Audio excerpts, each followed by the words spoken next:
సింహరాశి వారు ఆర్థిక ఫలితాలు ధనం సంపాదిస్తారు. ముందుకు అడుగు వేయడానికి, మీ జీవితం మారడానికి ఒక అవకాశం అనేది దక్కబోతోంది. ప్రతి మనిషి డబ్బు ఉంటేనే చాలా సంతోషంగా, ఆనందంగా ఉంటారు. లేకుంటే అన్ని చోట్ల అవమానాలే, దుఃఖభరిత దెబ్బలు తగులుతాయి.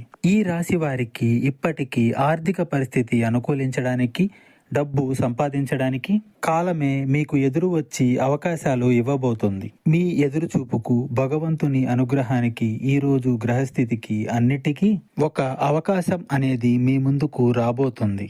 మీకు ఎటువంటి జ్యోతిష్య సమస్యలున్నా ఈ నెంబర్కు కాల్ చేయండి. భార్యాభర్తల సమస్యలు, సంతాన సమస్యలు, స్త్రీ పురుష వశీకరణం మరియు ఆర్థిక సమస్యలు, ఎటువంటి సమస్యలకైనా పరిష్కారం చూపబడును. ఇంకా మీకు ఇతరత్ర ఎటువంటి సందేహాలు, సమస్యలు ఉన్నా, భార్యాభర్తల సమస్యలు, సంతాన సమస్యలు, స్త్రీ పురుష వశీకరణం చేస్తారు మా గురువు గారు. 3వ గంటకి తెలియకుండా పరిష్కారం చెప్పబడును.